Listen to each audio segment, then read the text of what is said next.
o en la formalidad de un artículo, ¿no? Y cuando da muchísimo más juego. Dicho esto, es verdad que pues uno tiene que aprender también a cambiar su chip periodístico y entender que es una serie de ficción. Yo, por ejemplo, cuando empezamos a trabajar en el guión de la serie, yo estaba en el equipo de guión como asesor de guión y yo todo el rato, pues, oye, es que esto no fue exactamente así, o es que esto... hasta que fui aprendiendo que basarse en algo real es positivo y está muy bien, pero es una base desde la que trabajar, porque tiene que haber algo más, tiene que haber pues, que el espectador se sienta atraído por los personajes, por la trama, que quieras ver el siguiente capítulo. Entonces, todas esas licencias de ficción son las que a los periodistas nos cuesta más en el momento de elaborar, pero que también tenemos que comprender. Y una vez aceptado eso, se convierte en un canal muy interesante. Yo creo que el periodismo debe ir de la mano de estas producciones de ficción porque se convierten también en un canal más de visibilización, de comunicación, de puerta de entrada hacia que te interese un tema y vayas al periodismo para investigarte. Y luego, una vez aceptado eso, vienen las consecuencias. Y las consecuencias son pues, que puede haber gente que se fascine con Sito Miñanco. Pues en Galicia hay camisetas de Sito Miñanco. En Colombia, en Medellín, hay eso, idolatría a Pablo Escobar. ¿Hasta dónde llega la responsabilidad de quien hace eso? Bueno, está bien, hay que ser fiel al personaje, etcétera, y yo como periodista en el libro sí que tengo una obligación de no venderte una moto y de no decirte, oye, este tío era un héroe, yo no me puedo caer rendido a los pies de Sito Miñanco, tengo que explicarte quién era. Y eso incluye cosas que te van a hacer reír, cosas que te van a parecer alucinantes y cosas que te van a dar escalofrío. Todo en conjunto sacarás tú la reflexión que quieras del personaje. Inevitablemente en una serie de ficción puede decir, oye, encima el actor es que es guapete, encima es que no sé qué, y decir, oye, es que lo estáis poniendo... Bueno, puede ocurrir, pero comprendamos de qué producto estamos hablando. Estamos hablando de un producto de ficción y a partir de ahí creo que hay que apelar a la responsabilidad del espectador, que muchas veces parece que la olvidamos, ¿no? Como que toda la responsabilidad está en quien hace la serie. Oye, ¿cómo te puedes fascinar con un tipo que acabó 20 años en la cárcel y que ordenaba matar a gente? Párate a pensar un poco, ¿cómo puedes llevar esa camiseta? ¿Sabes? Por eso te hablo que son más consecuencias que se escapan un poco de tu control, ¿no? A mí no me gusta ver camisetas de Sito Miñanco, nunca me pondría una, no lo entiendo, pero yo no puedo controlar pues que la gente se fascine en un momento dado o que se convierta en un producto pop, porque casi estas series se convierten en un producto de contracultura. En Galicia Fariña es un fenómeno cultural que llega a muchos ámbitos. Y está bien, para mí no tiene nada de malo eso, al revés, creo que es positivo y creo que además no está mal hacer cultura, folclore de las propias miserias. Es un ejercicio de madurez interesante. El narcotráfico hasta hace poco en Galicia era tabú, nos molestaba que nos hablasen de eso. No, ya estás tú, nos estás encasillando con el cliché del narcotráfico y la gente se ponía a la defensiva.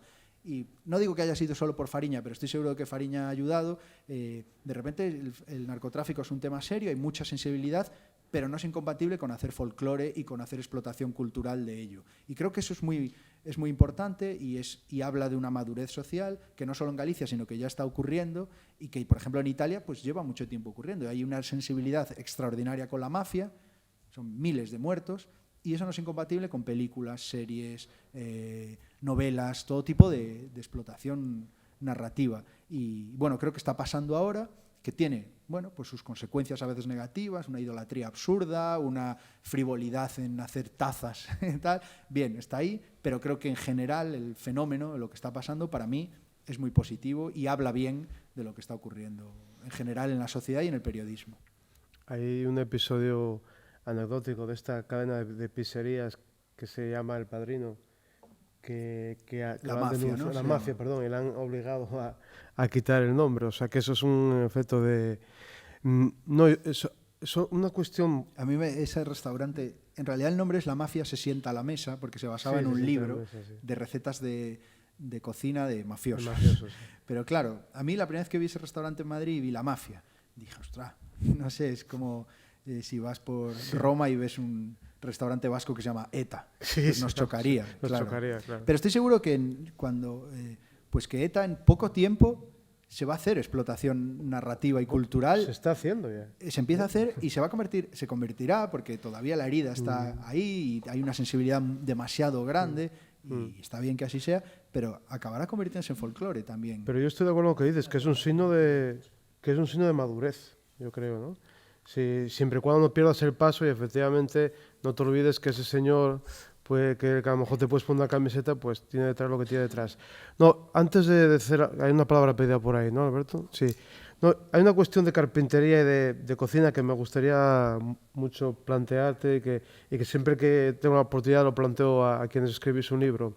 A mí me ha resultado fascinante, es decir, y prodigioso el pulso narrativo a la hora de organizar y dosificar todo ese material que aparece en Fariña, ¿no? O sea, crónicas periodísticas, declaraciones, entrevistas. Ya solo con la mano firme con que has logrado hacer eso, a mí ya me parecía ya que el libro ya merecía la pena, ¿no? Es decir, siempre que puedo les pregunto a quienes hacéis esto, ¿cómo hacéis para que no se aplaste todo eso, ¿no? Porque es muchísima documentación, muchísimos materiales y que luego funcione narrativamente. Porque la historia de que luego vamos a hablar de ella, de Pablo Ibar, bueno, es una historia más unidireccional, digamos, ¿no? Pero aquí la nómina de personajes, de declaraciones... Es muy amplio, sí. Es un trabajo duro porque efectivamente es una avalancha de información de todo tipo y es tal vez la parte más difícil, ¿no?, del libro. Pues cuando te pones a reunir toda la hemeroteca, que es gigantesca, empiezas a detectar los personajes que te interesas, contactar con ellos, hablar, entrevistarlos, cruzar datos, te empiezan a surgir más cosas, ir a la documentación para contrastar. Bueno, es un trabajo muy... Pero yo lo que tenía claro es que ese trabajo tenía que ser arduo para mí, pero no para el lector. Y tenía claro que quería que todo eso tenía que pasar como por un embudo y que a la salida fuese una lectura ágil. Era como una premisa que tenía muy clara desde el primer momento. Y yo pensaba en capítulos, que cada capítulo fuera como un reportaje. Y tenía claro que cada capítulo tenía que tener un ritmo alto. De hecho, me acuerdo que el editor, pues, al principio de los primeros capítulos me decía, oye, tranquilízate, que vas a toda velocidad y no vas a aguantar así. Y yo le dije, no, tranquilo, va a ser así y deja que sea así, porque lo que no quiero es escribir la Larousse del narcotráfico. No quiero escribir el libro blanco sobre el narcotráfico, un libro académico y tal, que estaría bien y tendría su sitio, pero no era mi intención. La intención era... bueno, pues eso que hablamos, que no fuera incompatible hablar del narcotráfico y meter una anécdota o un giro o una imagen más visual. Y yo tenía claro que quería mantener eso y que quería que acabases un capítulo y fueses al siguiente. Y con eso en la cabeza, pues pensaba en que alguien, sobre todo escribía para gente que a priori no le interesase el tema. ¿Cómo podría hacer para que siguiese leyendo a alguien a quien no le interesa el narcotráfico en Galicia? Llega el libro, empieza a leer y dice, pues quiero seguir. Y con esa premisa, pues al menos lo intenté, pues que el ritmo fuera así. Yo noto, es una cuestión puramente personal, cuando un periodista, sin dejar de hacer su trabajo, se acerca a lo que yo admiro de un escritor, cuando escriba sobre lo que escriba, lo leo. Entonces, es un halago grande para un periodista, eso, claro. Yo quería hacerte 3 preguntas. La primera es, esta semana se está juzgando el caso de Nadia y escuché ayer en la radio que ningún medio fue capaz de profundizar en la historia y de ver si era verdad, ¿no?, lo que estaban diciendo sus padres. Entonces, en su momento, dices. Sí, entonces yo me quedé alucinado como algo tan básico que es verificar las fuentes y contrastar la información, como ningún medio lo hizo. Entonces, me gustaría saber tu opinión al respecto. Que el periodismo es una profesión muy desprestigiada, de las menos valoradas por la sociedad. ¿Tú crees que eso cambiará en algún momento? Y la tercera es, siempre se dice, ya termino, siempre se dice que, o se decía antes, que el periodismo es el cuarto poder, pero ¿tú no crees que muchas veces pasa de esa posición a ocupar el primer poder? ¿Cómo lo ves tú? Gracias. Bueno, en primer lugar, mi opinión es la opinión de cualquiera. Me refiero, no soy un experto en periodismo. Yo soy periodista y lo que se me da bien o con lo que me gano el pan es escribiendo. Con lo cual mis opiniones, pues, bueno, lo que pasa es que tengo un micro delante y parecen así como muy, muy importantes, pero no. Yo opinaré una cosa y tú otra y no tiene más trascendencia. En el caso de Nadia, tampoco quiero profundizar mucho porque al final... es algo que le pasa a un compañero y, en fin, yo qué sé. Yo creo que hay que ver el lado positivo, y es que fue un caso convulso que nos hizo reflexionar a todos, que nos hizo parar a todos y decir, oye, no hay que perder la perspectiva, de no vale todo, no puede ir todo para adelante en pos de una buena historia, y bueno, pues mira, si podemos sacar esa lectura positiva de que un toque de oye, no perdamos de vista que estamos haciendo periodismo y que hay que contrastar, que hay que ser riguroso, etcétera. Pues bueno, algo habremos sacado. ¿Cuál era la segunda pregunta? Vaya memoria, me olvidé la primera. El desprestigio, sí. Vamos a leer mentiras, ¿no? Sí, pero yo creo que el periodismo salió dañado de la crisis, de lo que hablábamos antes, que no voy a repetir, del tema de las redes sociales, salió dañada su imagen, y aún nos estamos lamiendo las heridas y aún hay que ganarse a la gente, pero también creo que el periodismo a veces se fustiga y es muy crítico consigo mismo, y yo creo que claro que hay mucho margen de mejora, claro que hay cosas que se hacen mal, pero es que también hay muchísimas cosas que se hacen bien. Yo creo que cada vez hay mejores periodistas, y ves a los chavales ahora cómo llegan, y es tremenda la formación, la inquietud y la exigencia y la competitividad, y eso es muy bueno. Y creo que cada vez se hace mejor periodismo. Esto no significa que ya sea el periodismo ideal y no, digo que cada vez se hace mejor, y si seguimos ese camino, pues a la gente le irá convenciendo más. Lo que pasa que yo creo que casi siempre la crítica, y ahí enlazo con tu tercera pregunta, tiene que ver con las inclinaciones políticas y editoriales de los medios, y ahí la gente pues le resta credibilidad, le enfada, etcétera. Bueno, las líneas editoriales son una cosa, pero luego el contenido, los periodistas que hay en los medios, los reportajes que se hacen en cualquier cabecera, pues eso cada vez es mejor. Y creo que hay que ponerlo en valor, y creo que a veces hay que parar de autofustigarse y conceder un respiro y poner en valor las cosas que se están haciendo bien. Y me decías lo del primer poder o lo del cuarto. Bueno, nada que no haya ocurrido nunca, nada que no ocurra en todas partes. Obviamente la aspiración de todo medio debe ser la independencia y perseguir la verdad como único motor que te mueva. Pero todos sabemos que hay líneas editoriales, que hay ciertos medios con intereses y con hilos, y luego hay directamente medios que son propaganda. Y esos hacen mucho daño, y esos hacen mucho ruido, además. La realidad es que la basura es muy minoritaria, no tiene mucha audiencia, no tiene ninguna importancia, pero es muy visible y salpica a casi todo el periodismo. Y no está de más hacer el ejercicio de ponerlos en su sitio y decir, bueno, esto es lo que es basura, hacen propaganda, les mueven intereses que no son periodísticos y están ahí, y van a seguir estando ahí. Y acudamos entonces a lo que hay que acudir, exijamos que mejoren, critiquemos sus defectos, pero son lo que son, y que no ocupen todo el espectro y que no ocupen todo el juicio estas manzanas podridas que hacen tanto ruido. Y con la visibilidad que ahora hay con las redes sociales, etcétera, pues mucho más estos medios pues hacen mucho más daño. Y ya. Eduardo, ¿quieres comentar algo? Yo quería preguntarle a Nacho que a veces no solo hay una buena historia en un conflicto social o delictivo como es Fariña, también hay grandes historias en pequeñas cosas, ¿no? Como dice uno de mis jefes, no hay temas intrascendentes sino periodistas aburridos, ¿no? Entonces, ¿tú qué opinas de eso? ¿Que se puede hacer una gran historia de cualquier cosa? Por Bueno, supuestísimo, de casi cualquier cosa. Por supuestísimo. De hecho, creo que uno de los también errores que nos ha traído la sobreexposición del periodismo y sobre todo de los periodistas ha sido esta figura del reportero que va a un conflicto, a una crisis humanitaria, y que eso parece como el sumum del periodismo, ¿no? Y que de pronto el valor parece alcanzar el sitio, aunque luego lo que envíe sean crónicas que no haya por dónde agarrarlas. Y yo creo que ahí se ha perdido en fuegos de artificio.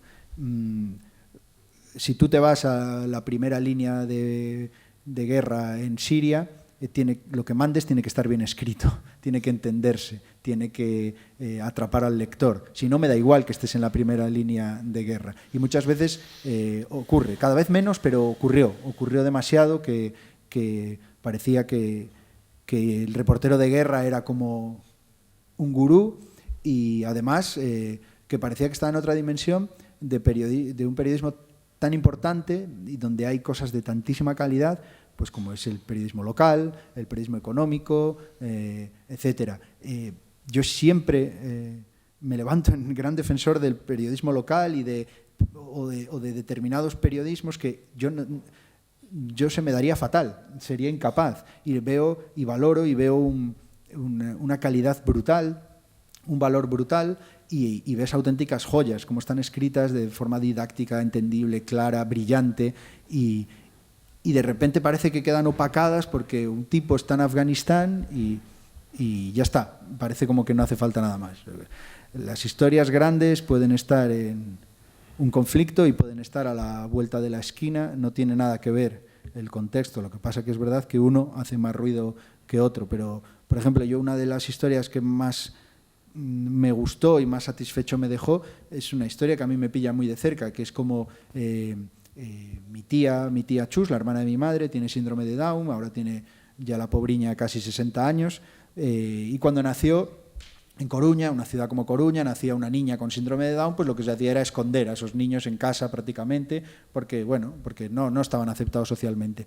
Y mis abuelos pues decidieron que no, que querían fundar una asociación y coger a todos los niños de Coruña con síndrome de Down, fundar una asociación y fundar un colegio que luego se convirtió en un centro laboral para dar una salida laboral también y cual.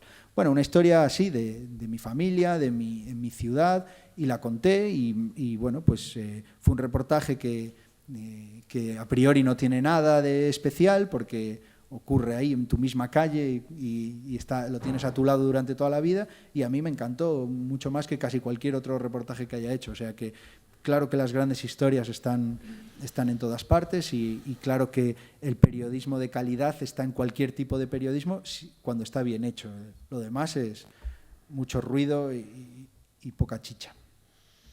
Yo te diría Prensa Local, un periódico muy leído de León, cuyo director pues está siendo investigado. Ya te veo por tu sonrisa que sabes de qué hablo. No. Y bueno, y muchísimas cosas sobre esa prensa local.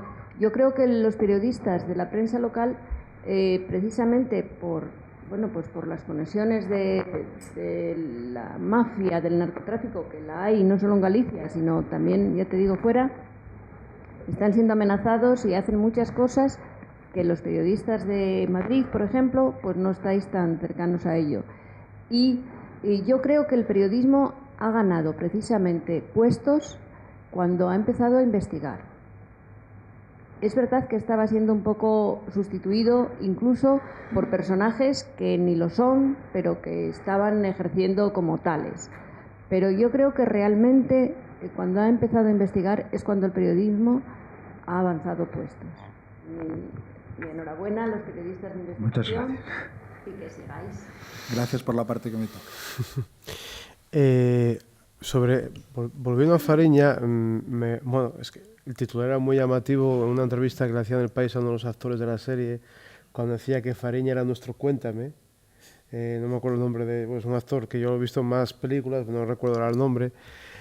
Me llamó la atención aquello, pero lo entendí perfectamente cuando luego leí alguna declaración tuya, cuando tú aludías a una serie como The Wire, que yo creo que todavía está por valorar todo lo bueno que ha hecho The Wire, más allá incluso de las series de televisión. Me parece personalmente un monumento en todo, curiosamente escrita por un periodista, y que lleva...